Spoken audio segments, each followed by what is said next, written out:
Well, I want to begin by thanking you, students and faculty at the University of Kherson, standing in for me from a distance for the Ukrainian people as a whole. Я хочу начать с того, чтобы поблагодарить вас, студентов и преподавателей Херсонского университета, и в вашем лице весь украинский народ. You have more important things to do at the moment than to focus on how your resistance to Putin's war is understood in much of the rest of the world, but it has been an inspiration to us. У вас сейчас более важные дела, чем думать о том, как ваше сопротивление путинской войне воспринимается в других странах. Но я хочу сказать, что вы нас очень сильно вдохновляете. For you have shown us things that seemed unlikely, if not entirely impossible, these last decades, that a whole nation can ignore all the postmodern assumptions about human behavior that we've been told govern our lives, and instead stand together to defend principle. Потому что вы показали нам нечто, что в последние десятилетия казалось маловероятным или даже невозможным, что целая нация может игнорировать постмодернистские предрассудки о человеческом поведении, о которых нам долго говорили, что именно они контролируют нашу жизнь, именно ими руководствуется наше поведение, и вы все вместе защищаете определенные принципы. When Misha asked me to give a lecture and quickly asked for a title, I threw out what philosophy can teach us about freedom, but I really might as well have called it what Ukraine can teach us about freedom. Я сперва озаглавила эту лекцию «Чему философия может научить нас о свободе», но на самом деле можно было бы назвать ее «И какой урок о свободе может преподнести нам Украина». But I am a philosopher, and I hope a little philosophy can be useful in your struggle. Однако я философ, и я надеюсь, что небольшой разговор о философии может помочь вам в вашей борьбе. A series of historical events have contributed to make us uncomfortable with moral language. Perhaps most recently, the events that began in 1989, when it became clear, even to the last defenders of state socialism, that it was worse than we feared. Целая цепочка исторических событий привела к тому, что нам стало неловко говорить языком морали. И в последние годы это в первую очередь те события, которые начались в 1989 году, когда даже самым последним защитникам государственного социализма стало понятно, что эта система оказалась еще хуже, чем казалось до этого. Censorship, arbitrary imprisonment, and terror were, of course, nothing new in human history. What was devastating about communist crimes was the fact that they were committed in the name of principles many of us share. Цензура, произвольное лишение людей свободы и террор, конечно же, не были новыми явлениями в человеческой истории. То, что делало коммунистические преступления столь ужасными, это был тот факт, что они были совершены во имя принципов, которые многим из нас были очень дороги. It may be true that the crimes of Stalinism no more undermine the ideals of socialism than the crimes of the Inquisition undermine the ideals of Christianity. Вполне возможно, что преступления сталинизма компрометируют идеалы социализма не больше, чем преступления инквизиции компрометируют идеалы христианства. But after all was said and argued, what was left was less a sense of skepticism about particular principles than about the possibility of acting on principle at all. Но в итоге всех споров на эту тему с нами остался не столько скепсис в отношении определенных принципов, сколько скепсис в отношении самой возможности руководствоваться в своих действиях принципами. Brave men and women had given their lives for ideals of freedom and equality with results that can only bring us to tears today. If the Gulag was the result of acting on principle, wouldn't the world be better off if we did nothing at all? Много храбрых мужчин и женщин отдали свою жизнь во имя идеалов свободы и равенства, но результаты стали такими, которые не могут нас сегодня не довести до слез. Если ГУЛАГ стал результатом таких действий во имя принципов, не лучше ли просто бездействовать? This conclusion is wrong, but we won't be able to understand why until we can think it through philosophically. Это было бы ложным заключением, но мы не сможем понять, почему это так, пока мы не продумаем этот вопрос с точки зрения философии. You may wonder if philosophical reflection is a luxury in times like these. Вам может показаться, что в такие времена, как сегодняшние, сама идея философского размышления – это слишком шикарно, мы не можем себе этого позволить. I think it is not if you think about words like idealism and realism, words that are used every day, but that come originally from philosophy. Но мне кажется, что это не роскошь, потому что если говорить о таких словах, как идеализм и реализм, мы поймем, что мы эти слова употребляем каждый день, но изначально они происходят из философии. I think it's important to examine how much truth there is in the way we ordinarily use these philosophical terms and how many lies they are used to conceal. Мне кажется очень важным посмотреть, сколько истины осталось в том, как мы употребляем эти слова в нашей повседневной жизни, и как они скрывают от нас целый ряд неверных суждений и лжи. Consider what you mean when you tell someone, be realistic. A good translation would be, decrease your expectations. Задумайтесь над тем, что вы имеете в виду, когда вы говорите кому-то «будь реалистом». Эти слова можно перевести как «умерь свои ожидания». The world is going to disappoint you, so you might as well forget about trying to realize any ideals. And they usually follow a few cliches about human nature and other things that can't be changed. Мир в любом случае не может не разочаровать вас, поэтому лучше сразу забыть о самой возможности реализации ваших идеалов. И далее обычно следует целый ряд клише о человеческой природе и о других вещах, которые изменить невозможно. Realistic on this view just means resigned, which just means mature. С этой точки зрения быть реалистом это означает просто смириться или же быть зрелым. Calling someone an idealist, on the other hand, has become equivalent to calling her a fool. And many political and other arguments are won simply by calling your opponent idealistic without ever stopping to ask what it means philosophically. А когда вы называете кого-то идеалистом, то получается, что вы называете этого человека практически дураком. И многие политические и другие споры заканчиваются просто тем, что оппонента обзывают идеалистом, не задумываясь над тем, что это на самом деле означает.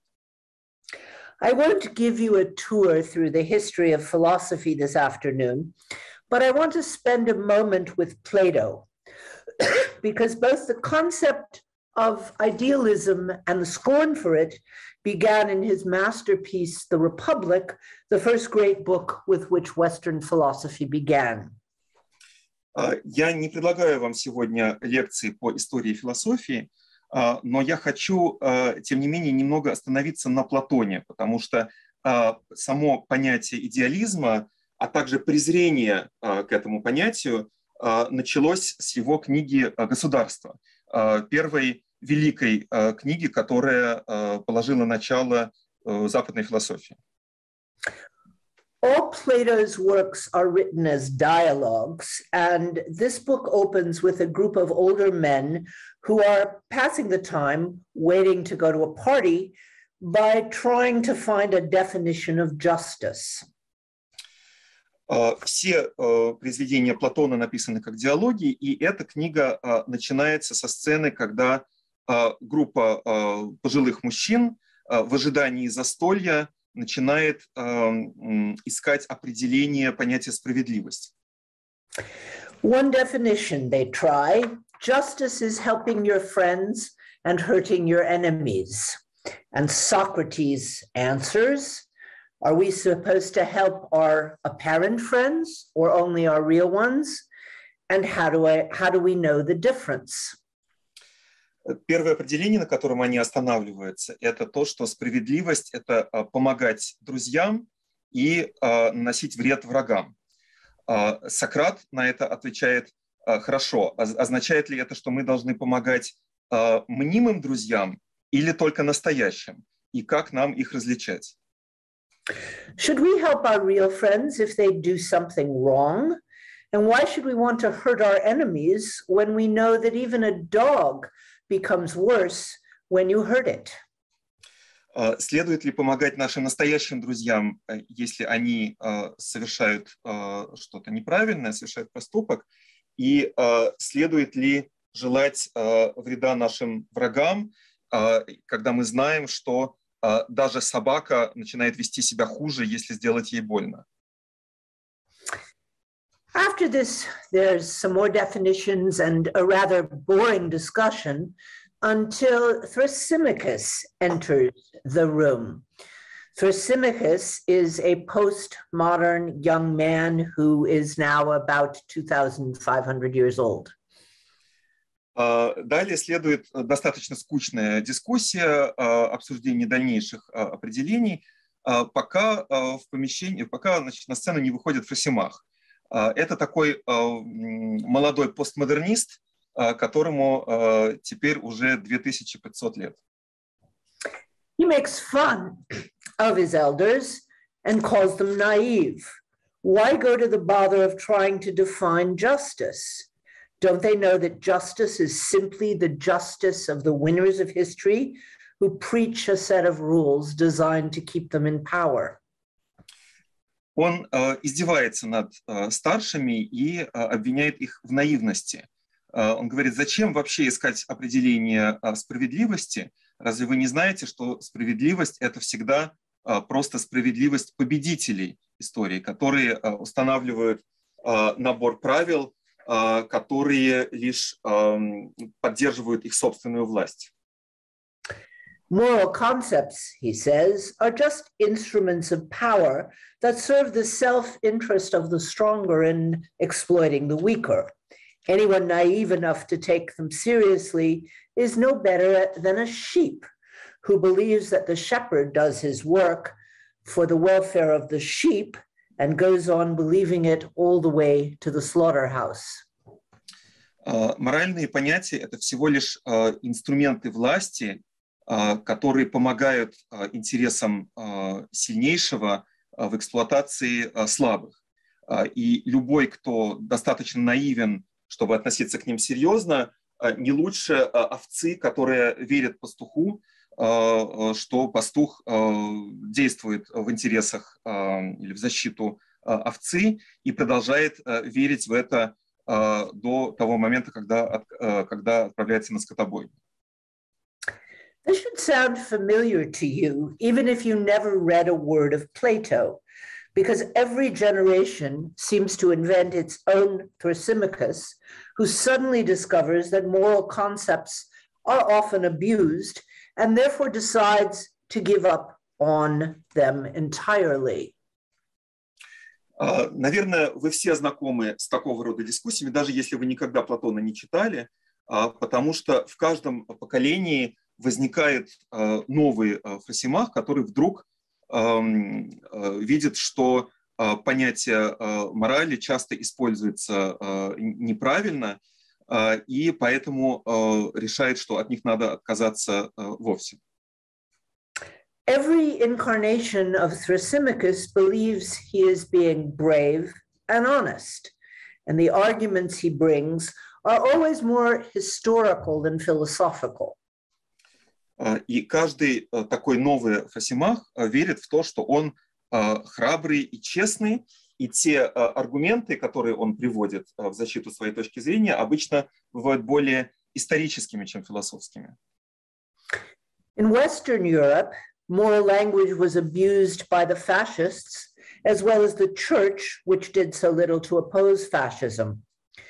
Nor should we forget the way the end of colonialism made clear how often simple greed and racism stood behind universalist rhetoric, or the war in Iraq, in which an invasion in search of oil and regional hegemony was dressed up in rhetoric about freedom and democracy.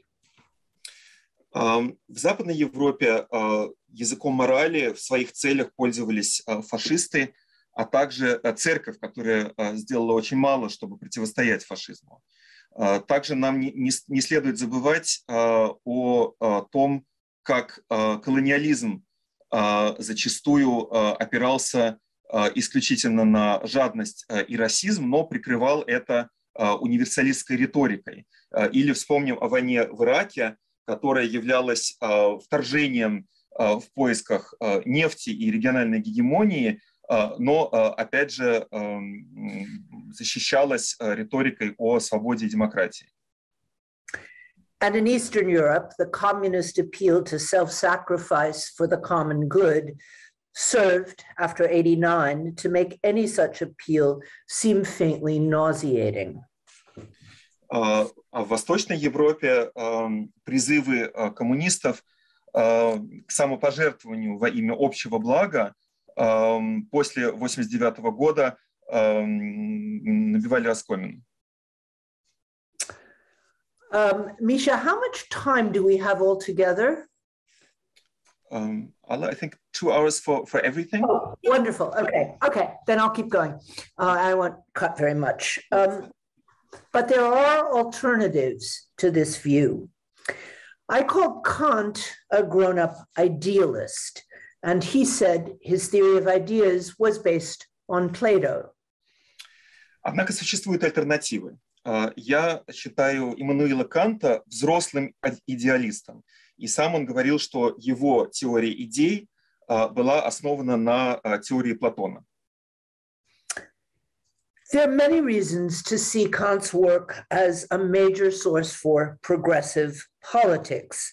He developed ideas of international law, a United Nations, and prefigured social democracy. Во многом работу Канта можно считать важным источником прогрессивной политики. Он развивал идею международного права, объединенных наций и социальной демократии. But none of these ideas is as important as the idea of the idea itself. For without this basic metaphysics, no other idea has a chance. Но гораздо важнее каждой из этих конкретных идей его идея, собственно, идей. Потому что без метафизики идеи, идеализма мы вообще не способны говорить о любых других идеях. Without this idea, every proposal for change can be met with a shake of conservative heads. You've certainly heard people say things like, well, freedom and equality are nice in theory, but the hard facts of experience have shown it's utopian to expect them in practice. Без такого обоснования ни одна идея вообще в принципе невозможна. любое предложение что-либо изменить в мире, на любое такое предложение можно ответить консервативным жестом, что это невозможно. Вы все слышали такие слова, как «свобода и равенство» — это прекрасно, но факты нашего опыта показывают, что на практике они являются утопией. You may even have said things like this yourselves. And if you have, you'd be interested to learn that claims like these were already a cliché in 1793, when Kant wrote an essay called On the Old Cliché That May Be Right in Theory, but Won't Work in Practice. Может быть, вы и сами когда-нибудь говорили такого рода вещи. И в таком случае вам будет интересно узнать, что уже к 1793 году они считались клише. В этом году Кант написал эссе, озаглавленное «О старом клише», что что-то может быть верным в теории, но не работает на практике. In that essay, he turns the claims of the so-called realists upside down by saying, of course, the ideas of reason conflict with the facts of experience. That's exactly what ideas are supposed to do. В этом эссе, а также в своих других текстах, он как бы переворачивает утверждения так называемых реалистов с ног на голову. Он говорит, конечно, идеи, которые производит разум, противоречат фактам опыта. Именно в этом и есть смысл идей. For it's reason's job to ensure that experience doesn't have the last word. And it's reason that drives us to widen the horizons of our experience by providing ideas that experience ought to live up to. If enough of us do so, it will. Потому что сама функция разума заключается в том, чтобы не дать опыту, как бы, чтобы последнее слово не осталось за опытом. И именно разум заставляет нас расширять горизонт нашего опыта, производя идеи, которым опыт должен подчиняться. И если достаточное количество из нас будет этому следовать, то так и произойдет. I call this idealism grown up because it demands a great deal from us. Grown-up idealism demands that we recognize how much we're torn. The gap between the way the world is and the way it ought to be is too great to ever disappear entirely. Я называю такого рода идеализм взрослым, потому что он от нас очень многого требует. Взрослый идеализм требует, чтобы мы понимали, насколько мы разорваны между тем, как мир предстает на самом деле, и тем, каким он должен был быть. So I grant that this is a standpoint which guarantees a lifetime of dissatisfaction. It's much easier to give up on ideals altogether. И таким образом я признаюсь, что эта перспектива гарантирует как бы неудовлетворение в течение всей жизни, потому что, конечно, гораздо легче было бы просто взять и отказаться от наших идеалов. If you believe that justice is a naive and childish fantasy, you have no obligation to work for it. In this sense, realism, so-called, is a form of resignation. And who isn't tempted sometimes to resign? Если вы верите, что справедливость — это такая детская фантазия, то у вас нет, то вы не обязаны работать над осуществлением справедливости. И в этом смысле реализм — это значит просто как бы отказаться от любого действия, и кто не испытывал соблазн как бы сложить руки и не действовать вообще. So Thrasymachus will probably always be with us, The rhetoric sounds brave and tough, but the practice is really quite comfortable. It's a standpoint that demands nothing but occasional criticism, which is why it's usually taken up by more or less educated people. И таким образом, точка зрения Фросимаха, наверное, всегда будет с нами, потому что это риторика, которая звучит очень храброй, но на практике оказывается очень удобной. На самом деле она требует от нас не более чем критики, которую мы время от времени выражаем, и поэтому этой точки зрения обычно придерживаются достаточно образованные люди. But if Thrasymachus has been with us for millennia, he's lately been supported by a trio of ideologies that came to prominence in the 90s, not coincidentally after the historic upheavals that began in Europe in 1989. Но, несмотря на то, что эта перспектива была с нами всегда, уже много тысячелетий, в последние годы ее поддерживает такая тройка идеологий, которые стали особенно влиятельными в 90-е годы, кстати, не случайно после тех исторических трансформаций, которые в Европе начались в 1989 году. The idea that human affairs in general and politics in particular are just self-serving strategies to conceal raw power struggles is not a new one.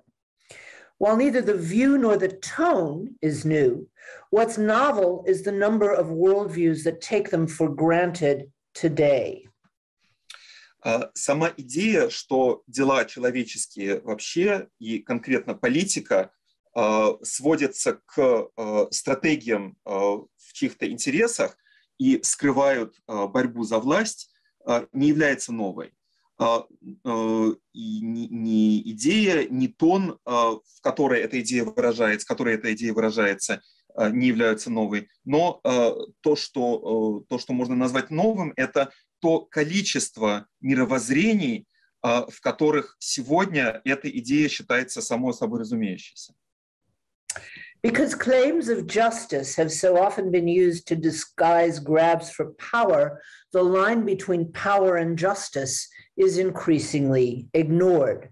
Thrasymachus's assumptions now appear inescapable, and anything else looks quaint. Требования справедливости так часто использовались, чтобы скрыть желание прийти к власти, и поэтому разделение, граница между властью и справедливостью сегодня зачастую игнорируется или не видится, мы ее не видим.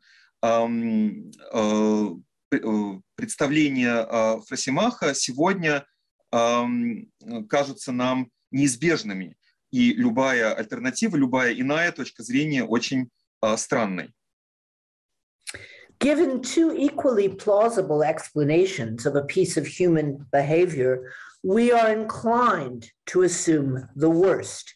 It's simply human nature, many think, to further your own interests über alles and to disguise those interests with moral rhetoric.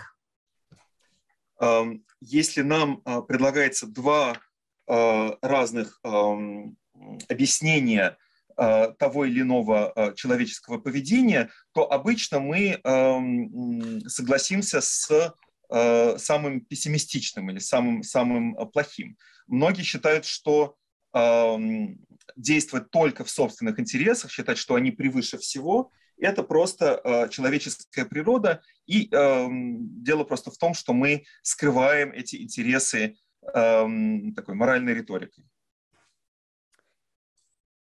The ideas which support this view are postmodern epistemology, evolutionary psychology, and neoliberal economics. I should say, I'm only going to say a very few and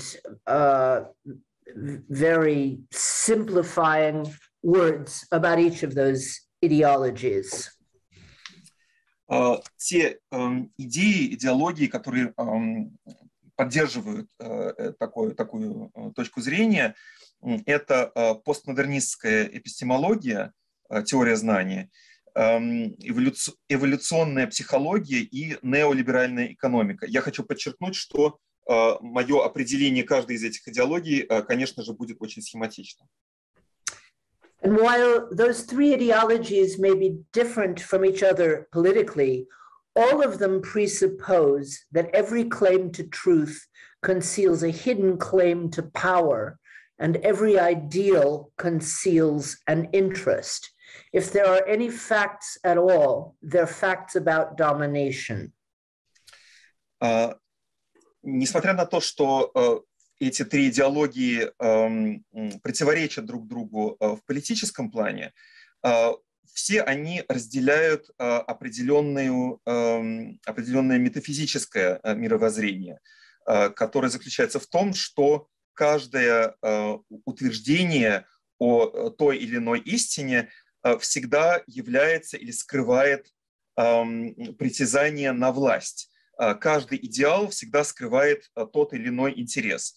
Если вообще существуют какие-либо факты, то это факты о власти и доминировании. I'm going to skip a little bit, Misha, just so we can get to the discussion. We rarely notice such ideologies because they are packaged as self-evident truths that no one would think to deny. The most important, in a certain sense, may be evolutionary psychology, because it looks like hard science. Зачастую мы вообще даже не видим, не замечаем этих идеологий, потому что они представляются как самые очевидные истины. Наверное, главное из них – это эволюционная психология, потому что она предстает как просто естественная наука. And by the way, you don't have to deny evolution in order to question evolutionary psychology. That's very important, because if you question this ideology, you're often accused of being unscientific. But what is offered are speculations, which have very little to do with the science of evolution. И я хочу подчеркнуть, что, конечно же, критика эволюционной психологии абсолютно не равнозначна отказу от самой идеи эволюции. Зачастую, когда выражаешь такую критику, люди начинают тебя обвинять в том, что ты не согласна вообще с самой идеей эволюции. Но это, конечно, неверно, потому что то, что предлагает именно эволюционная психология, собственно, не является набором естественно-научных фактов. From this speculation, evolutionary psychologists conclude that all our behavior is driven by the goal of maximizing our chances of reproduction. Whatever we do is moved simply by our self-interest in perpetuating ourselves. Спекулируя о развитии человеческой психологии, эволюционные психологи утверждают, что любое наше действие движимо только желанием максимизировать нашу способность к воспроизводству самих себя. Evolutionary psychology seemed to provide scientific grounding for the neoliberalism emerging as the only economic political theory left standing when the Berlin Wall fell. Here, I'm not interested in trade policies, but in assumptions about human nature. И эволюционная психология как будто бы стала служить такой научной подпоркой, подспорьем для того неолиберализма, который после падения Берлинской стены фактически оказался единственной легитимной экономической или политической теорией. Я сейчас буду говорить о неолиберализме не как о наборе идей о торговле или политике, а о определенных представлениях о том, как люди себя ведут и почему. Neoliberalism assumes that we are all understood as beings who want wealth and who spend our time figuring out the best means to get the most of it. Неолиберализм подразумевает, что все мы желаем только обогащения и что мы тратим все свое время на мысли о том, как этого добиться. The third ideology which has infected contemporary discourse is postmodern epistemology. But perhaps I don't need to go into its problems when you are living in a world of fake narratives, which the Ukraine needs to be denazified. But Третья идеология, которая оказала большое влияние на современные дискурсы, это постмодернистская эпистемология. Но, скорее всего, нет необходимости подробно об этом говорить и о проблемах этой эпистемологии, потому что вы, конечно, все сейчас живете в мире, когда на вас обрушиваются фейки, типа того, что Украина нуждается будто бы в какой-то денацификации.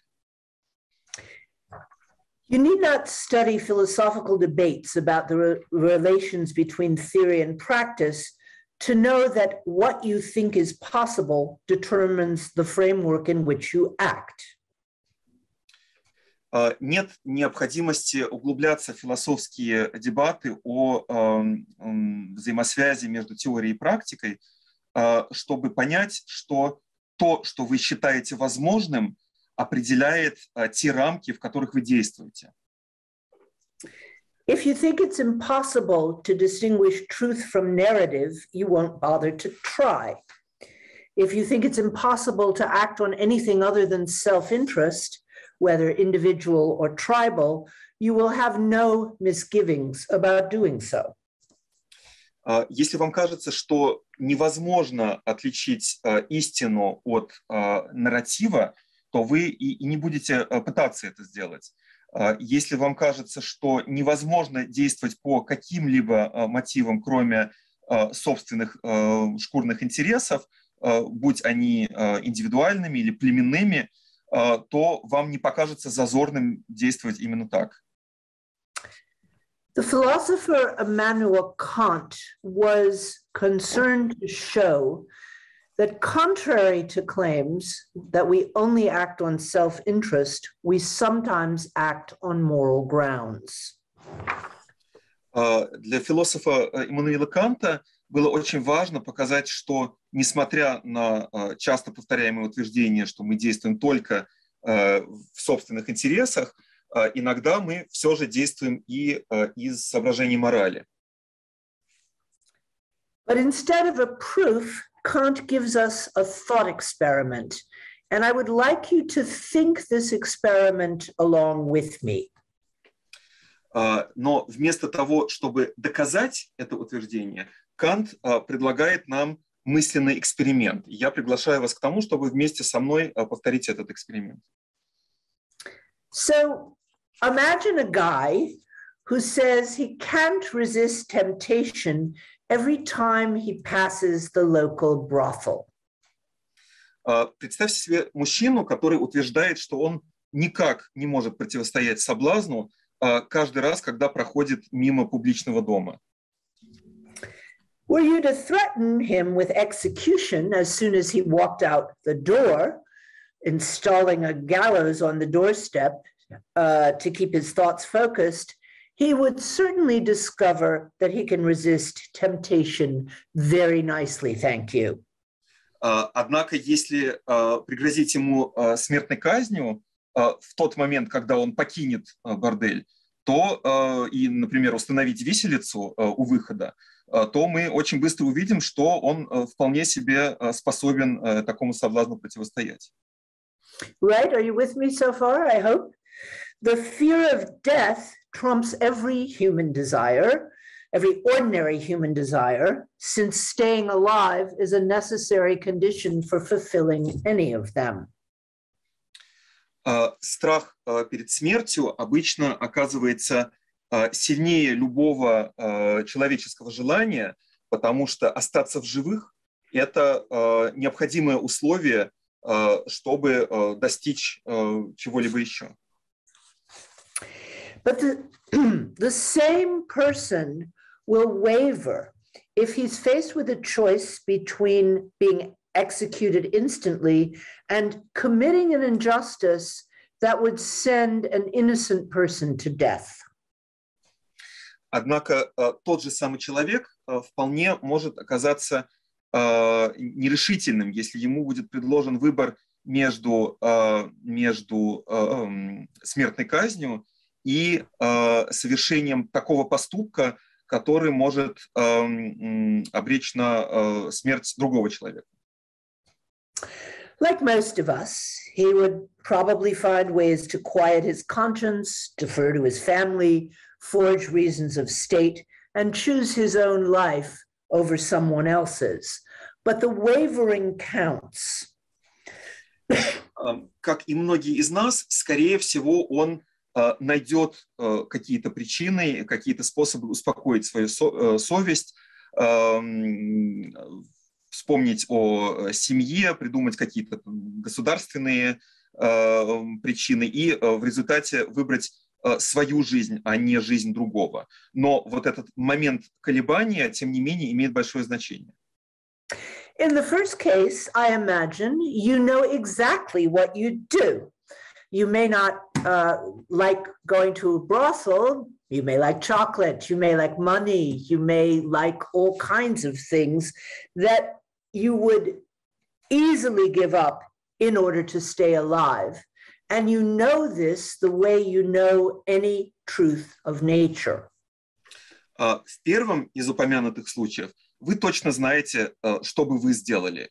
Может быть, вас не так интересуют публичные дома, может быть, вы любите шоколад или деньги или что-то еще, какое-то другое удовольствие, но от любого из них вы бы, конечно же, отказались просто, чтобы сохранить свою жизнь. И мы знаем это так же определенно, как мы знаем любую другую истину. In the first case, the case of pleasure, you know what you would do. In the second case, you do not know what you do. And in the moment of uncertainty about what we would do, we know what we should do, and therefore what we could. В первом случае, когда речь шла об удовольствии, вы точно знаете, как бы вы поступили. Во втором случае вы не знаете. И вот этот момент колебания, неуверенности в том, как бы вы поступили, вы понимаете, как вы должны были бы поступить, и понимаете, что, в принципе, вы могли бы так поступить. That moment is the one where we grasp our own freedom. Justice can move us to deeds that overcome the strongest of natural desires, the love of life itself. It reveals a measure of human dignity which nothing else can, and lifts us out of a world in which our lives are determined into a world that's genuinely transcendent. И это тот самый момент, в который мы осознаем нашу свободу. Справедливость может заставить нас действовать так, что мы преодолеваем самое сильное из наших желаний, желание остаться в живых. И таким образом нам открывается степень человеческого достоинства, которую не может открыть ничто другое. И в этот момент мы как бы поднимаемся из нашего обыденного мира, когда нам кажется, что наша жизнь определяется какими-то внешними факторами, в момент плоскость свободы. It's a thought experiment any of us can perform and explains the impulse that otherwise seems irrational. If the drive for self-preservation is elemental, what could make people give up the one solid base of everything they might ever desire or hope in the name of an untouchable abstraction? Это такой мысленный эксперимент, который может совершить любой из нас. И он объясняет импульс, который иначе может показаться нерациональным. Если желание самосохранения является основополагающим, что тогда могло бы заставить людей отказаться от такого фундамента всего, чего они могут еще пожелать в жизни, во имя абстрактной идеи? Kant tells us the impulse can't be dismissed as romantic or mystical or irrational. It's the experience of freedom. Those who, people who disdain simple survival to risk their own lives are not seeking death, but the force that makes life worthwhile. Кант считает, что этот импульс нельзя назвать романтическим или мистическим, и это не является таким нигилистическим желанием отказа от всего или смерти. Те, кто презирают выживание и рискуют собственной жизнью, они делают это не потому, что им хочется умереть, а потому что они следуют той силе, которая дает жизни смысл. I'm skipping to the end, Misha. Human beings want to determine the world, not simply be determined by it. We want to stand above the things we sometimes want to consume. We are born and we die as part of nature, but we feel most alive when we go beyond it. To be human is to refuse to accept the given as given. Мы хотим определять мир, а не просто быть определяемыми им. Мы хотим иногда возвышаться над теми вещами, которые в обыденной жизни нам хочется просто потреблять. Мы рождены и умираем как часть природы, но мы ощущаем себя живыми, когда нам удается преодолевать ее. Быть человеком – это значит не смиряться с тем, что нам дано. Those of us who are watching you from a safe distance have been deeply moved by your refusal to accept what looked given a month ago at the start of the war. Те из нас, кто наблюдает за вами издалека, неимоверно тронуты вашим отказом смириться с тем, что еще месяц назад, в начале войны, казалось неизбежным. Smaller nations usually collapse when invaded by larger nations. For how many will risk their lives to resist in what's been called a post-heroic age? But if risking one's life is the ultimate proof of freedom, as Kant tells us, Ukrainians have shown us that humankind can be free. Малые нации обычно сдаются, когда на них нападают большие страны. Ведь сколько таких людей, которые готовы рисковать собственной жизнью во имя сопротивления в наш постгероический век. И если рисковать собственной жизнью – это ультимативное доказательство собственной свободы, то украинцы показали нам, что человечество может быть свободным. Thank you. Спасибо. Thank you, Susan, especially for the last part of your lecture that seems much more than motivating for us. First, when we hear that we are the nation that can be free, that proves that freedom is something that is inside of us, that makes us believe that we are on the right way. So thank you for now, and we'll go on to discuss, right? We'll pass to the discussion. Колеги, будь ласка, задавайте ваші питання до нашої лекторки. Якщо ви можете задати питання англійською, будь ласка, задавайте англійською.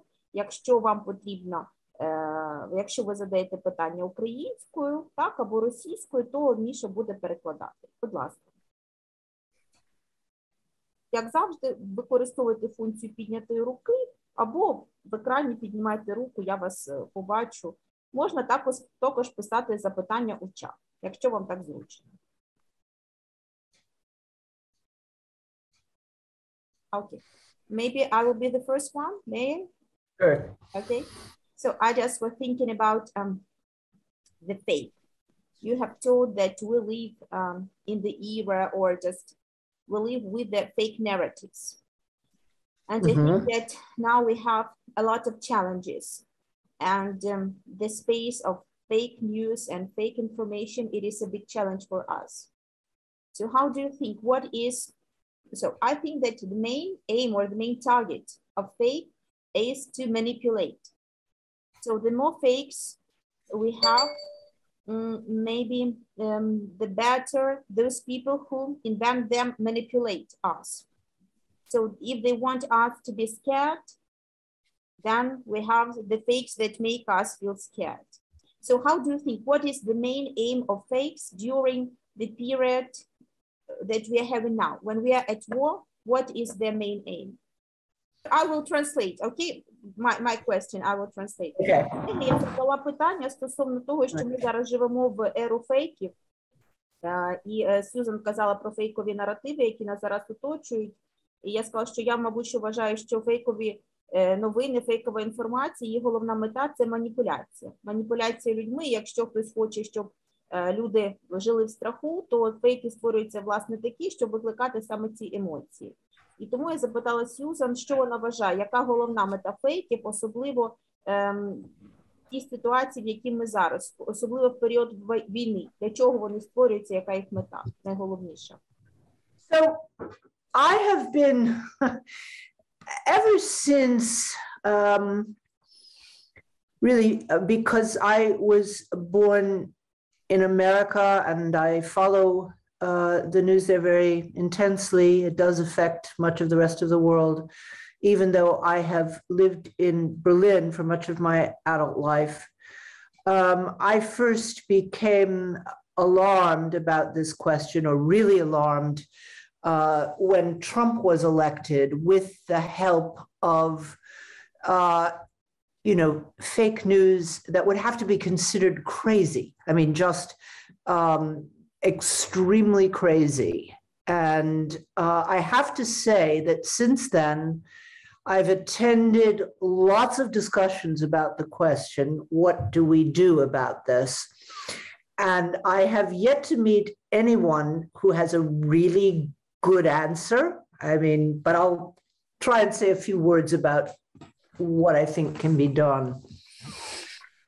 Я родилась в США, и я продолжаю следить за американскими новостями, ну, в том числе потому, что то, что происходит в Америке, очень сильно влияет на весь мир, несмотря на то, что я большую часть своей взрослой жизни прожила в Берлине.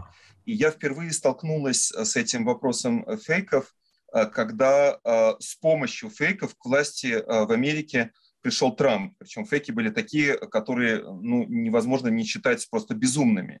И с тех пор я участвовал в очень многих дискуссиях на эту тему, когда многие задавались вопросом, что с этим делать, и по-настоящему убедительного ответа пока не услышала. I have to, but I think the aim, or at least the effect of, constructed disinformation is less to, convince us to believe particular things than to convince us that it is not worth trying to figure out what's true, because everybody lies anyway, and truth is just a matter of perspective. That is what you would like to be true. Мне кажется, что цель фейков и их главный эффект конструирования дезинформации заключается не столько в том, чтобы убедить нас в той или иной неверном суждении, сколько в том, чтобы мы вообще перестали разбираться, чтобы нам казалось, что врут все равно все, поэтому истина зависит исключительно от перспективы, и правды в конечном итоге нет.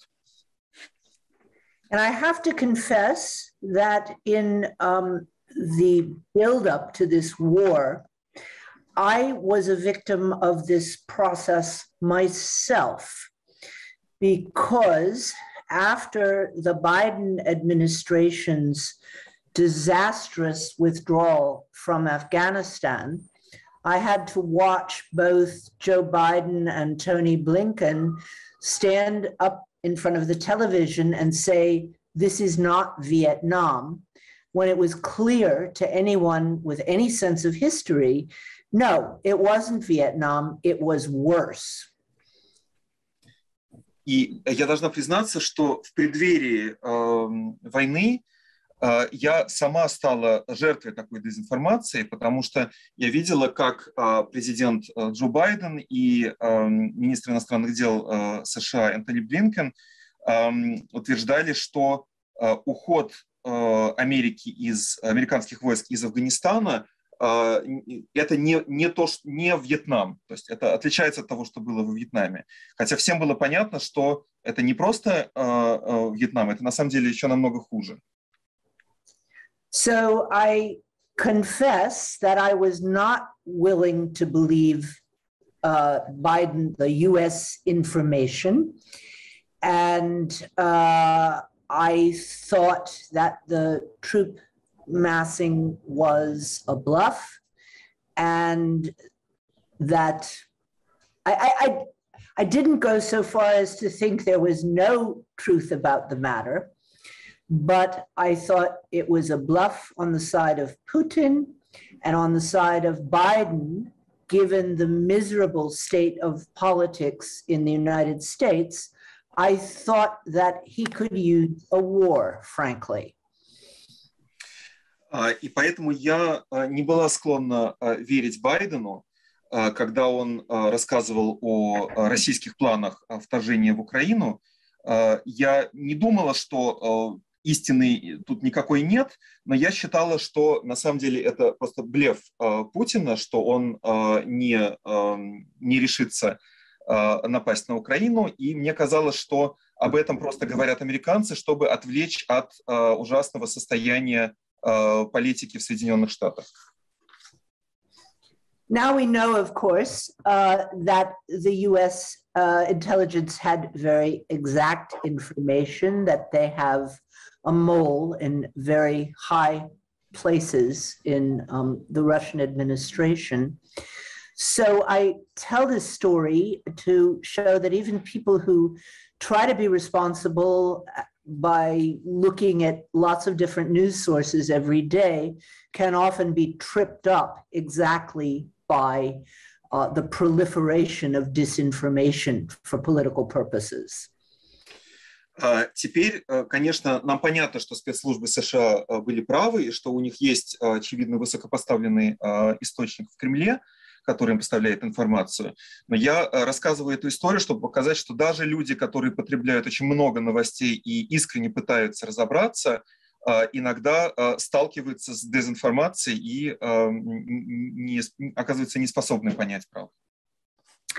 So I think the first thing that one has to do in order to combat the effects of disinformation is increase the sources of your news consumption.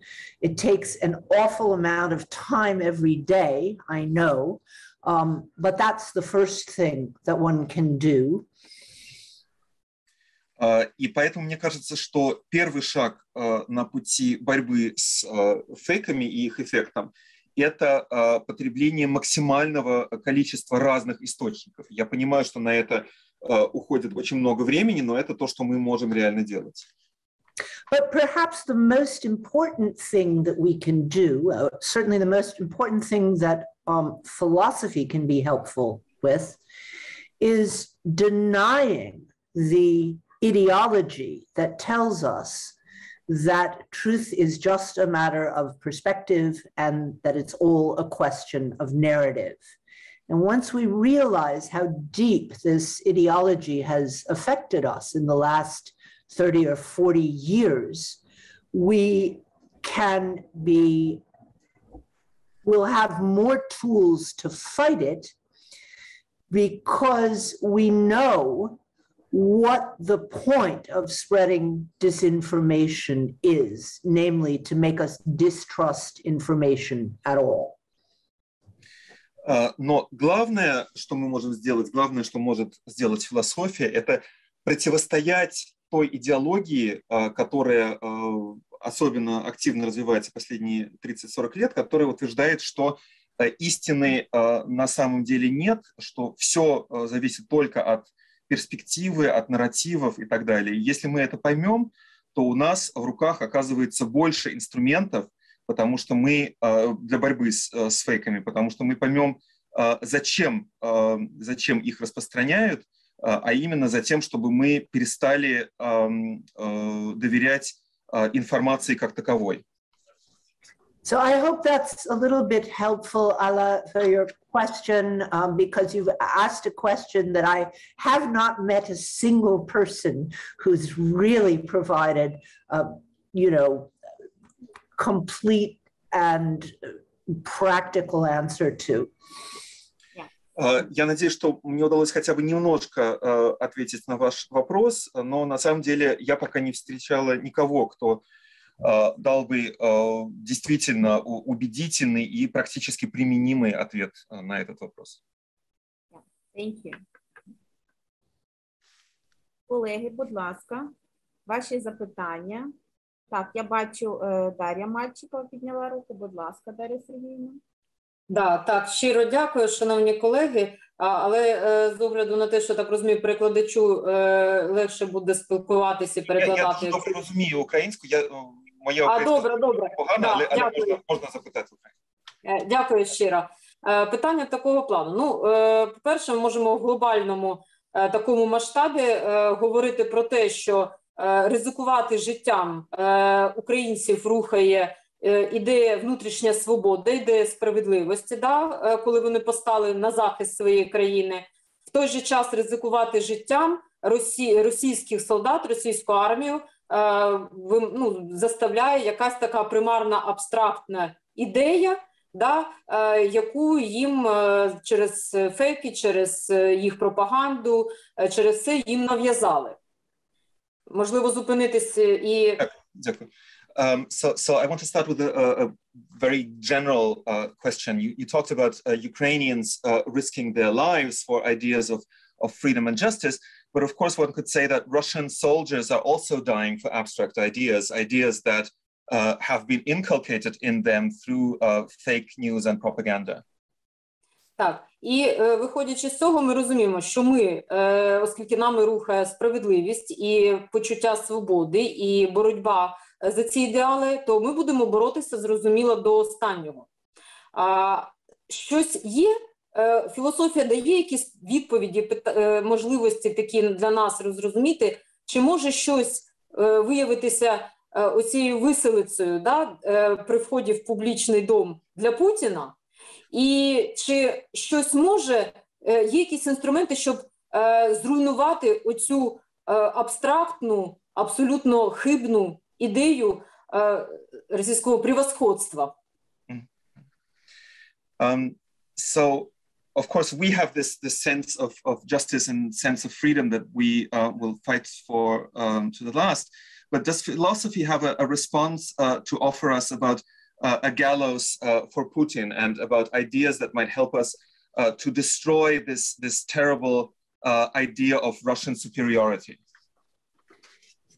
So when people ask questions like that, they would like to have a rule, like an algorithm, that says, okay,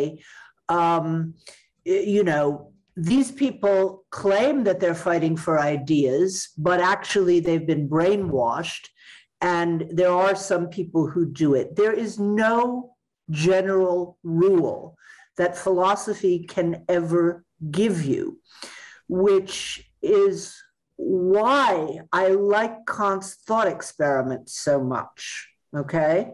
And I'll tell you why in a minute, but let Misha maybe translate that part.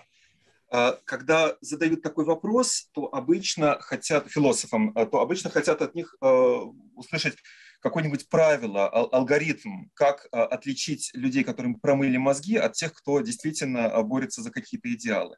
Но на самом деле такого общего правила нет и быть не может. И именно поэтому мне и нравится так идея Канта о мысленном эксперименте. Your question suggests how very much we have all been infected by the idea that everything is a matter of perspective and not truth, that everyone has a right to their own perspective. And there's no way to adjudicate between them. That is a very common view, but actually it didn't used to be. One of the things that always happens if you teach moral philosophy is that a student always gets up and says, but moral perspectives are just perspectives, and there's absolutely no way to tell between them or give us a rule. Ваш вопрос на самом деле показывает, насколько все мы заражены вот этим представлением о том, что правда — это всегда вопрос только перспективы, и что на самом деле невозможно разобраться в том, кто прав и кто не прав. И это на сегодняшний день стало очень таким расхожим представлением, но так было не всегда. Сегодня, когда преподаешь моральную философию, обычно в какой-то момент поднимается студент и говорит, ну да, все понятно, но ведь моральные перспективы — это всего лишь моральные перспективы. Мы не можем их отличить друг от друга, или, пожалуйста, дайте нам правила, которые нам позволят это делать. And students will fight very, very hard for the abstract principle. But so what I then tend to do is, okay, let's get away from the abstract. Let's talk about particular cases. Now, you can always talk about the Nazis, but I think the Nazis are used too often and abused too often, as we know. So one of the examples that I often turn to when I'm teaching is the cult of Baal. That was a cult in the Middle East in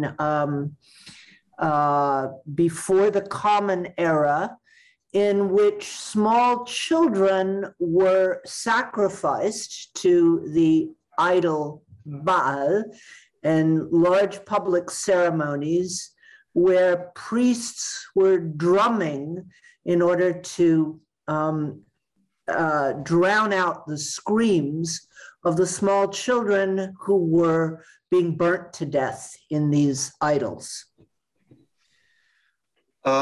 И студенты очень обычно выступают за то, чтобы существовал какой-то общий принцип, который мог бы помочь нам разрешить такого рода вопросы.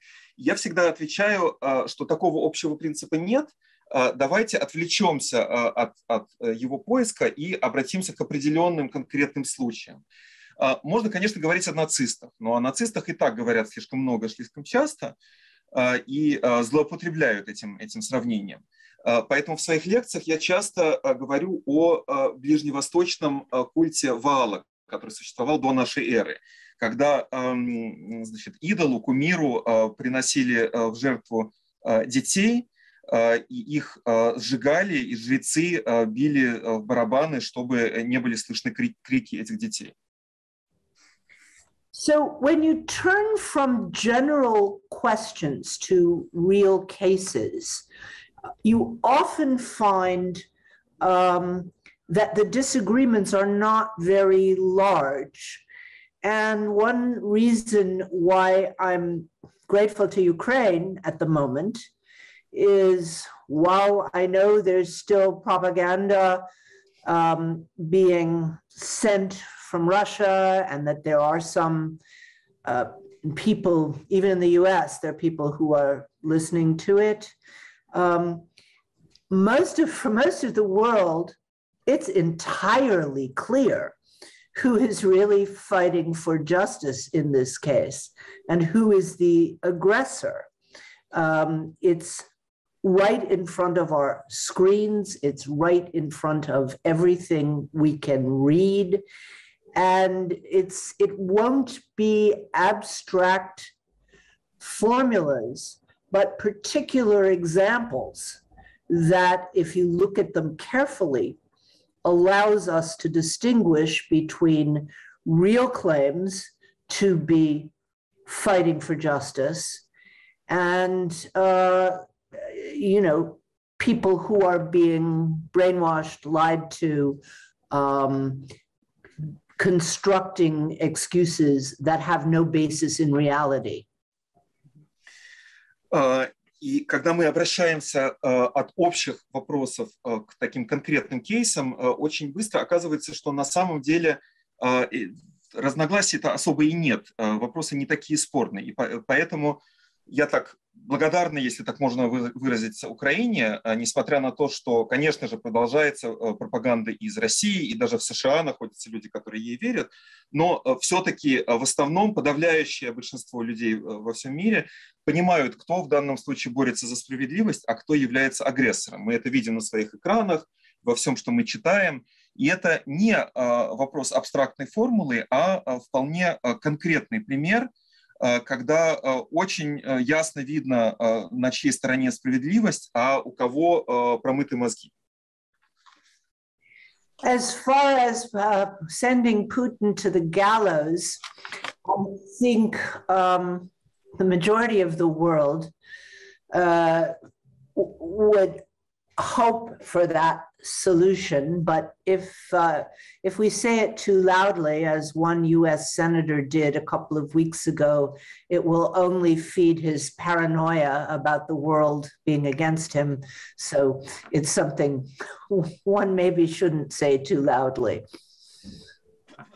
Что касается виселицы для Путина, то я думаю, что понятно, чего сейчас желает весь мир, но, наверное, не следует об этом говорить слишком громко, как это сделал некоторое время назад один американский сенатор, потому что это только продолжает кормить путинскую паранойю, поэтому надо говорить об этом осторожно.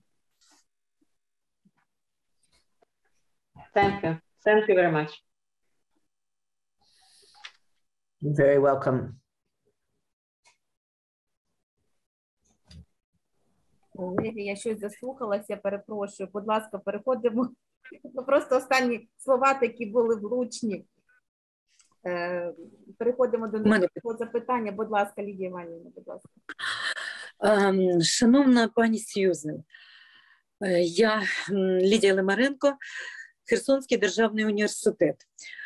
Уважно слухаючи сьогодні вашу лекцію, що філософія може нам розповісти про свободу, загалом про свободу, ви, мабуть, також, як і ми, розумієте, що ми зараз всі прагнемо до свободи.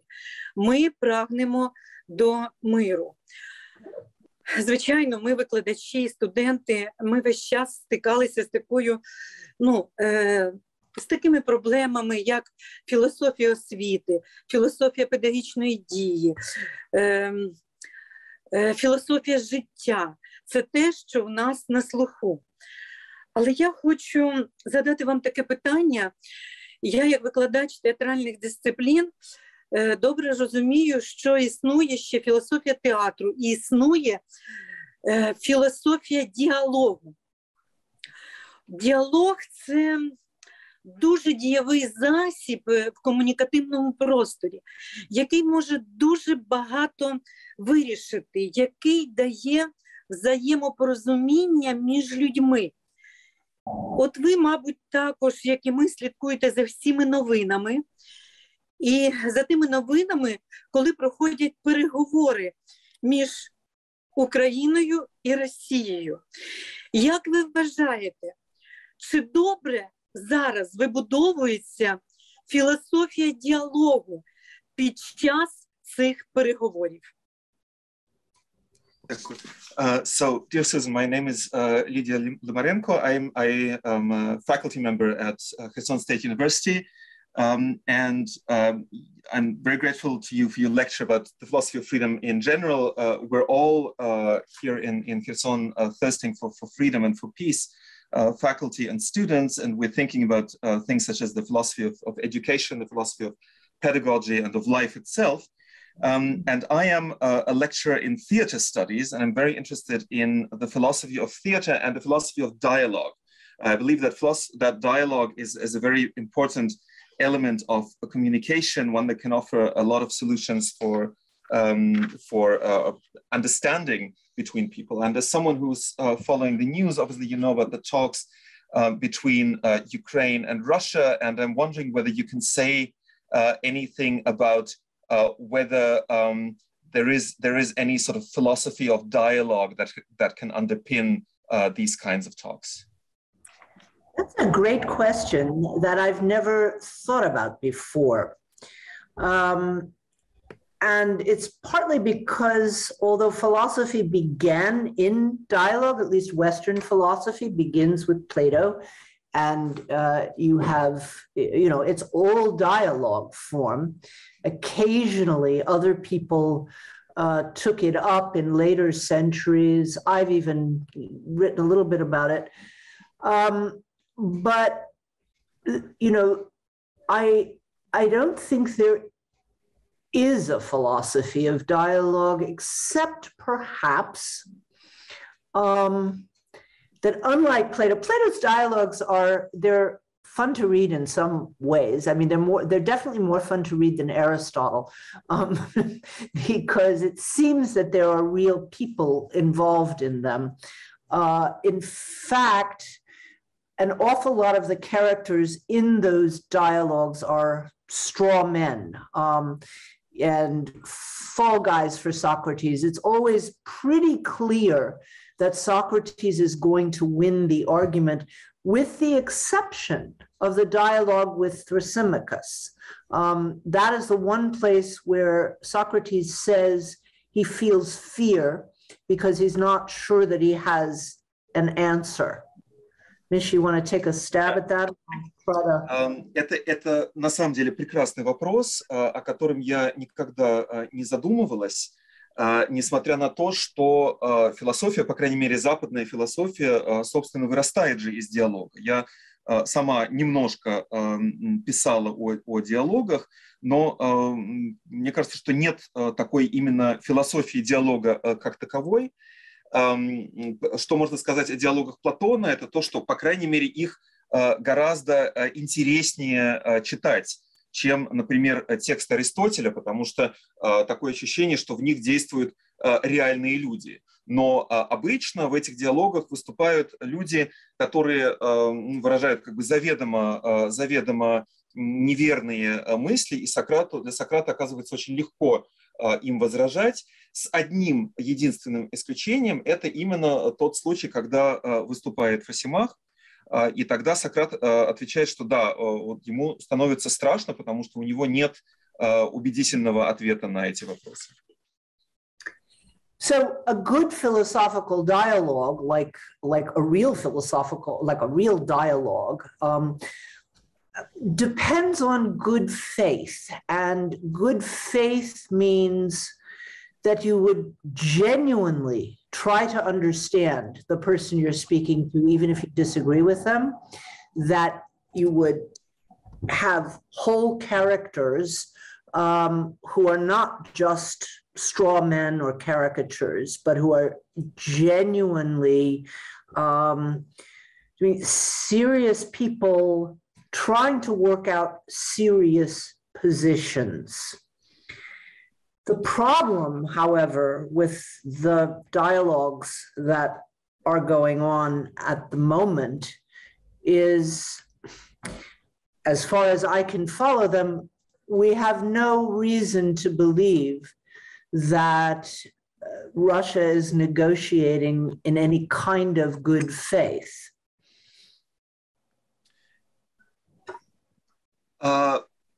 Дело в том, что для того, чтобы состоялся настоящий диалог, требуется некоторая степень доверия. Мы должны верить в то, что каждый из участников диалога действительно пытается достичь или понять какую-то истину, и что в диалоге участвуют настоящие люди, не карикатурные персонажи, люди серьезные, которые придерживаются серьезных позиций. В то время как тот диалог, который происходит сейчас, насколько я могу судить, он такой, что нет оснований считать, что российской стороне можно хоть как-то доверять. But here again, rather than giving, a principle or a formula, I think we simply have to look at, the empirical situation. Putin looked as if he was engaged in dialogue with Biden and Macron and Scholz and, various leaders who did, in good faith, think there was something they could do to prevent war. So we have seen that there was no good faith negotiation before the war. I see no reason to think that that has changed, with one exception, of course. He thought he could win, and he thought he could win in a couple of days. Now, I think the hope for everybody at this point is based on you and your countryfolk in the rest of Ukraine, who are simply creating facts on the ground that Ukraine will not be broken in the way that Putin thought before the war it would be easy to do.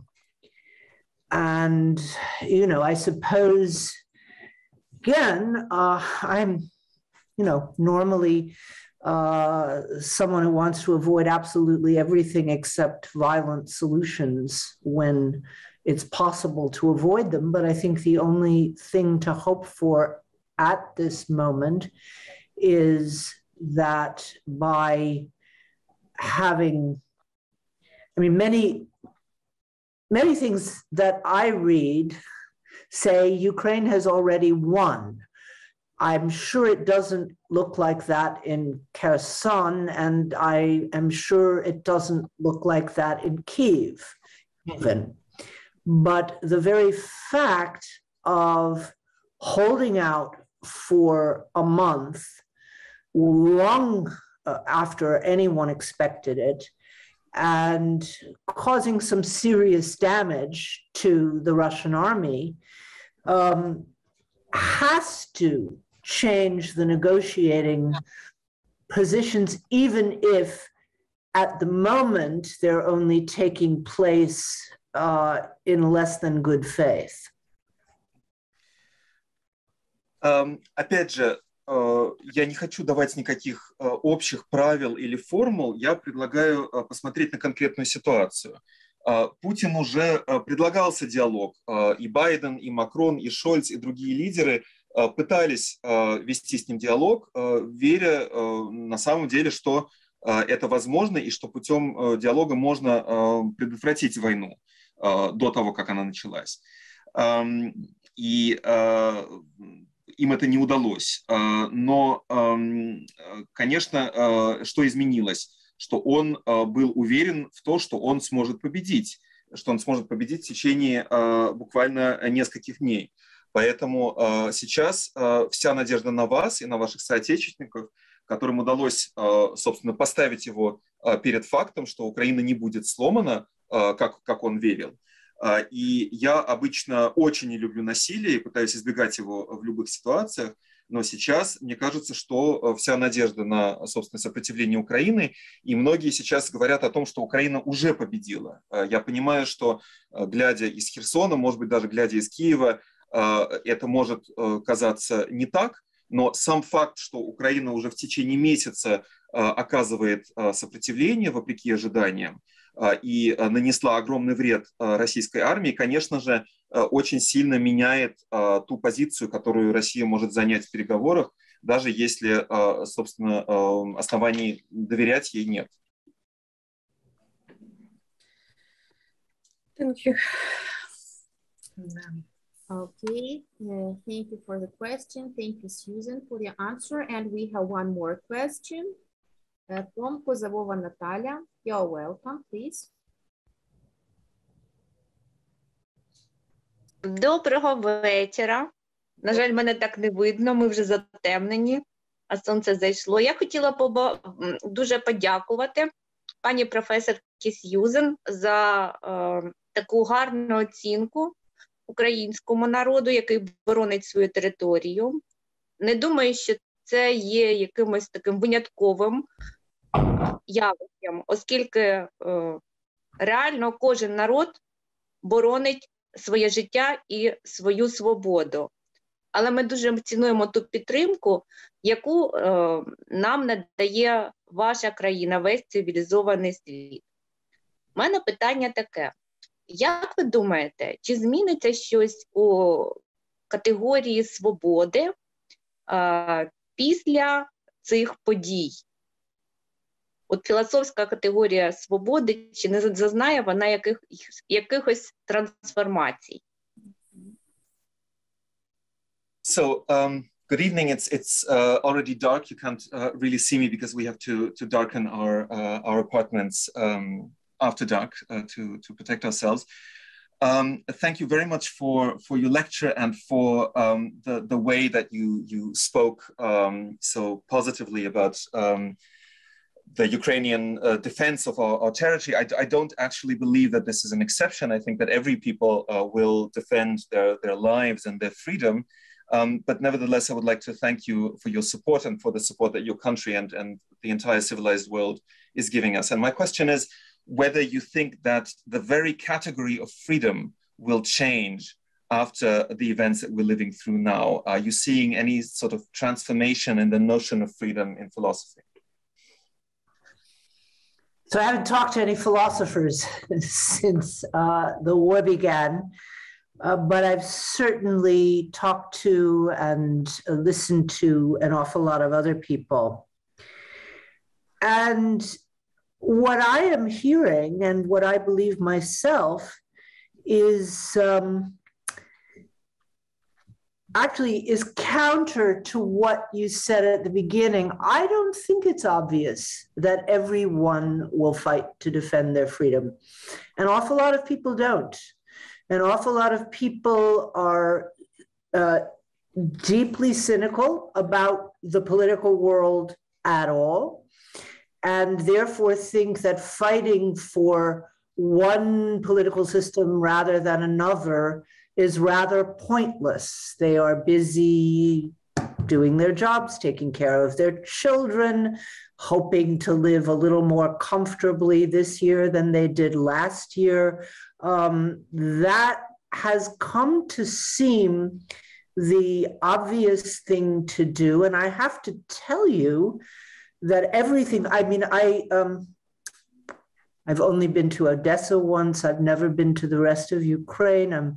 I'm quite ignorant, but I thought, and almost everybody I read thought, this is going to be over in a few days. It's awful, but it's going to be over. It's David versus Goliath.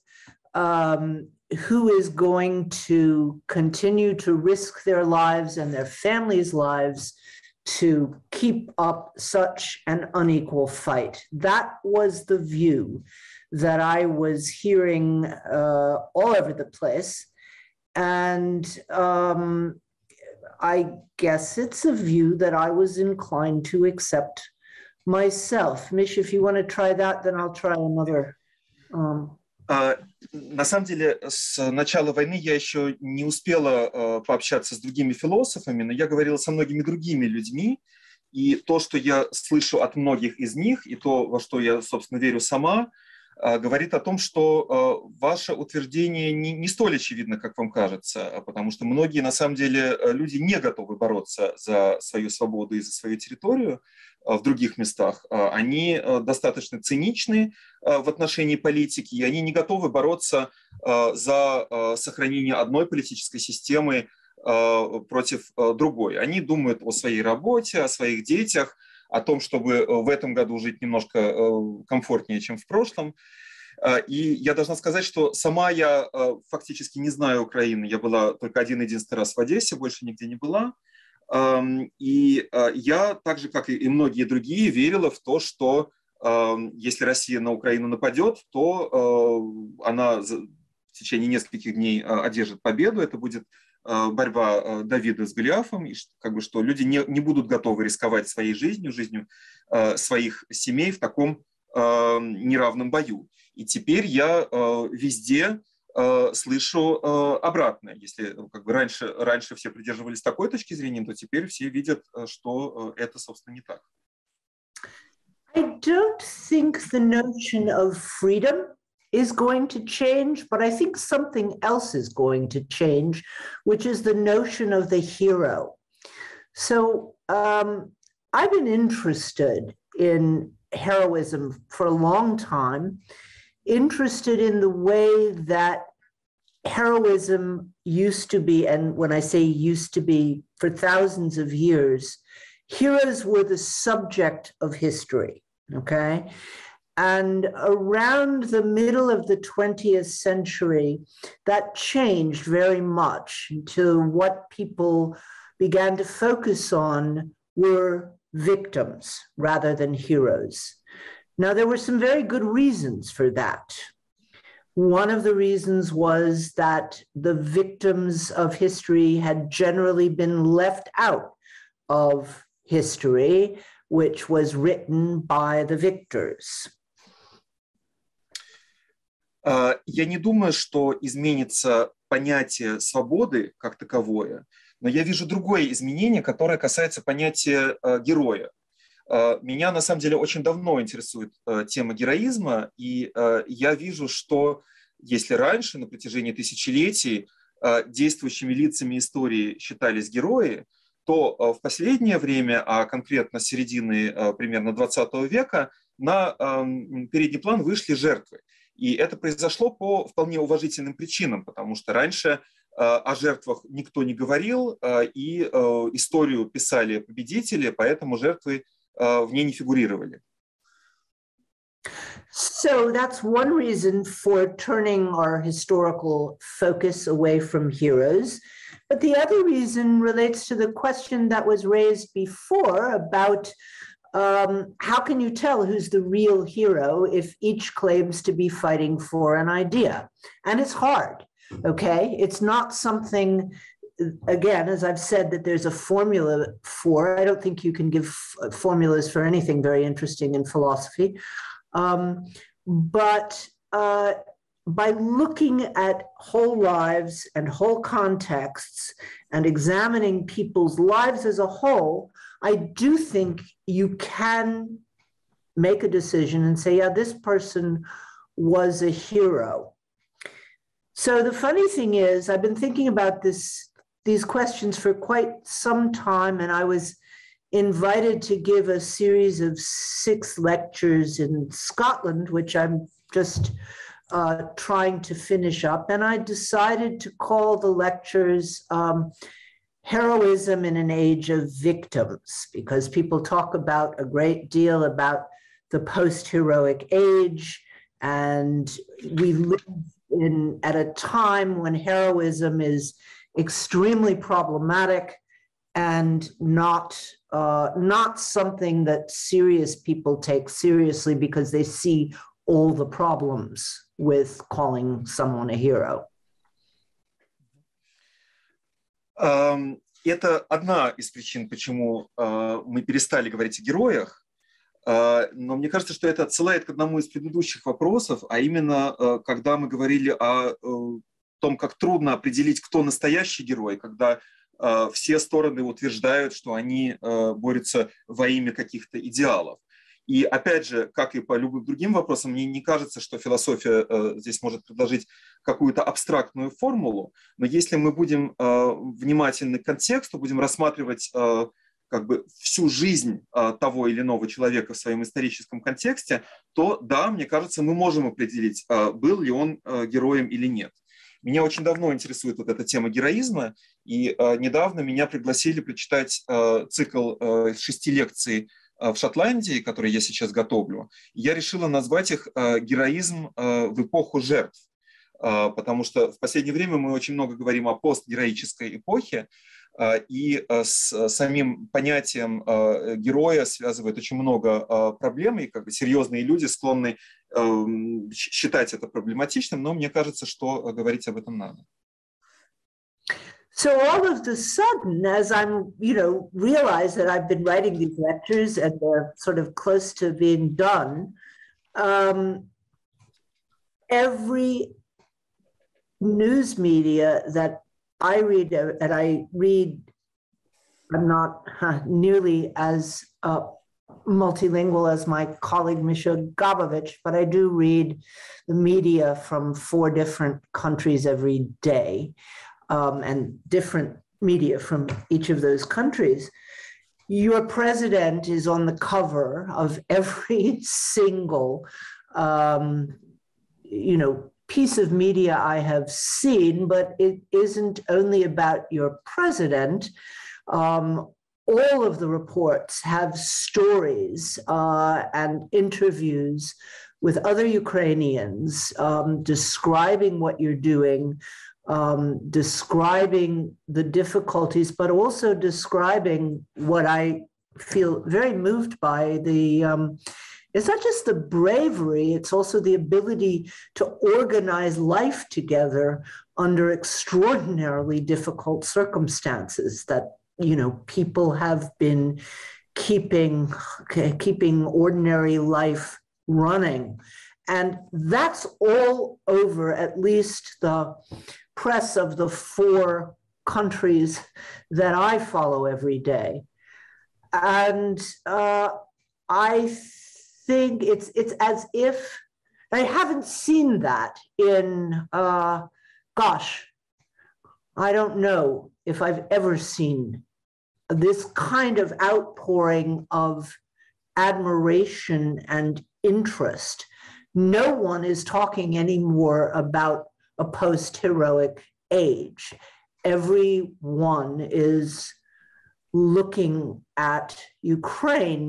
They may not be doing enough, but they are deeply moved and inspired by what you all are doing. So, I have had to rewrite my lectures a little bit about post-heroic age, and I'll see. I have another month. I'll see how much I have to rewrite until then, but I know for certain that I will be giving them in a very different atmosphere than I would have done 2 months ago. And that's why I began by offering my own thanks for what you've been doing.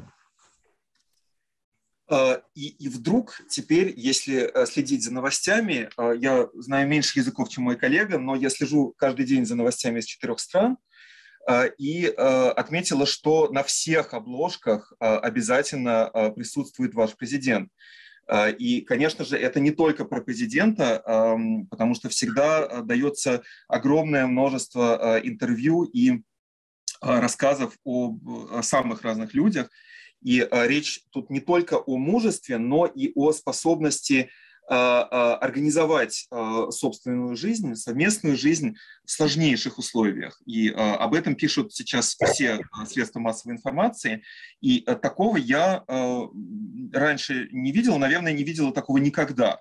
Такого восхищения и искреннего интереса к тому, что вы делаете. Поэтому сейчас, наверное, уже не стоит говорить о постгероической эпохе, потому что все все смотрят на Украину, и пусть даже многие страны делают слишком мало, чтобы ее поддержать, но, по крайней мере, все очень тронуты и вдохновлены тем, что происходит в Украине. И поэтому я даже начала немножко переписывать свои лекции, у меня остался еще месяц, и посмотрим, что будет через месяц, но в любом случае лекции эти уже совершенно однозначно пройдут в совсем другой атмосфере, чем это было бы возможно 2 месяца назад, и именно поэтому я начала свою сегодняшнюю лекцию со слов благодарности вам. Thank you very much. I hope that's helpful. Yes. I think that was the last question. We have no more questions. And I want to read just one comment from Irina Shevchenko. She is professor at Ivan Karazin Kharkiv State University. Thank you for most thought-provoking lecture. And I think that we all agree that it is much more than thought-provoking. Thank you so much. Again, thank you. And I'm very happy to have been able to show a little bit of solidarity to those of you who are living in conditions that I'm barely able to describe, but have great admiration for. Я хочу сказать спасибо вам и благодарна за возможность показать немножко солидарности вам в момент, когда вы живете в условиях, для описания которых у меня просто нет слов. So, dear Susan, I think that maybe now we have more questions than answers. We have lots of questions, and sometimes, and now I understand it, that when we can't find proper answers, we can find them probably in philosophy. Well, this is what philosophy does to you. It almost always produces more questions than answers. But it's frustrating to be a philosopher when you know that actually what people would like from you is answers, okay? But it's my hope and my belief that through the continued questions, we all get much clearer about our thinking and use that thinking to act better. Сегодня возникло больше вопросов, чем было дано ответов, и да, действительно, так обычно и бывает с философией. Чаще всего она скорее позволяет формулировать новые вопросы, не дает ответы. И в каком-то смысле это приводит к определенной фрустрации, потому что от философов всегда ожидают конкретных ответов, которые они дать не могут. Но я надеюсь, что, по крайней мере, эти вопросы позволяют нам мыслить яснее и таким образом лучше действовать. Actually, I think that nobody knows what we should do or must do at the state at war. We don't know the proper algorithm. Nobody knows what to do. We have never thought Ukraine would be at war. We could never think about it. But I think that we all are doing our best, everything we can to support each other, to be emotionally strong, and to have this strong belief inside of us that helps us to be strong, and that actually I think that I know that it will lead us to the victory. It's our strong hope. I'm full of, there are no algorithms. I mean, this is the problem with war. I mean, it's a problem with many things. You know, there aren't rules that are, you know, going to tell you how to do it right, but it seems from a distance that most of you are doing everything that's humanly possible to do, and I will continue to follow your struggle. Никто не знает, комментарий, никто не знает, какие могут быть алгоритмы в нынешней ситуации. Мы, конечно, совершенно не представляли себе, что в Украине может быть война. Мы сейчас делаем все, что можем, чтобы оставаться эмоционально сильными, чтобы добиться победы. И ответ, да, конечно, война, вообще жизнь, но и война особенно, это такая ситуация, когда нет никаких правил, не существует никаких алгоритмов, но я восхищена тем, что вы делаете, и буду продолжать следить за вашей борьбой. Let me just add one more word, Misha. I ended by saying I will follow your struggle. I was about to say pray for your struggle, but prayer is one of these things, it's complicated. And besides, you know, American politicians tend to say, we'll pray for you when they mean we won't do anything else. If there is any way that I can be supportive in a forum like this or any similar forum, please call on me, okay? Я хочу одно добавить. Мне сначала хотелось сказать, что я буду за вас молиться, но это на самом деле очень такая сложная, проблематичная формула, потому что особенно в Америке политики очень любят говорить, что они будут молиться, когда это означает, что они не собираются вообще ничего делать. Поэтому я буду не только следить за вашей борьбой, но очень хочу вас поддержать. И если будет какой-либо способ вас поддержать в такой форме, как сегодня, или в любой другой, то, пожалуйста, обращайтесь ко мне. Шановні колеги, наш час майже вичерпано, тому ми вже почали підбивати підсумки. Я думаю, що від всіх нас, так, ми дякуємо Сьюзан, щиро дякуємо за її лекцію, за дискусію, за її підтримку і за те, що вона долучилась до нас сьогодні, за те, що вона з нами, за те, що просто вона з нами, думками і готова нам допомагати. Ми дуже сьогодні вдячні нашому перекладачу Міші за його прекрасний, досконалий переклад, за його витримку, мужню витримку 2-годинного перекладу, послідовного. Ми знаємо, що це непросто, тому ми йому дякуємо і за організацію, і за підтримку, і за переклад сьогодні. Дякуємо всім вам, що ви сьогодні долучилися, тому що для нас, не для всіх, це просто, не всі знаходяться в таких умовах, що це зручно зробити, але головне – це мета. Ви хочете, щоб ми були всі разом, і ви робите для це максимально все можливе. So, dear Susan, I just want to thank you from all the teaching staff, from all the students, from our colleagues for your lecture, for being with us today, for sharing your knowledge, and just for supporting us, for your support. I also thanked Misha for his job, because he was a perfect translator today, for his support, for his ideas. So he is always with us. We know that with this project, he is one of the motivators of the project, and we also thank him, because to be translated 2 hours translation, that's a difficult job, and he did it perfectly. And I also thank to all our colleagues for being today with us, because it's not very easy for everyone to join the lecture, because of the problems with internet, electricity, and maybe not everyone is at home in comfortable conditions. But our desire, our wish to be together, it's the main one. So thank you. Can I add one more thought that actually just occurred to me, and I'm surprised that I forgot about it, but it's almost 40 years ago, Ronald Reagan was making war on El Salvador. I mean, not directly, okay? But through the CIA, it was a horrible war in which thousands of people were murdered and fighting back. And as an American citizen, I wanted to do something. I joined a group in Berlin where I was already living at the time. And the people in the group said, there's an underground university of El Salvador. And, you know, since you're an academic, you could be helpful in the university group.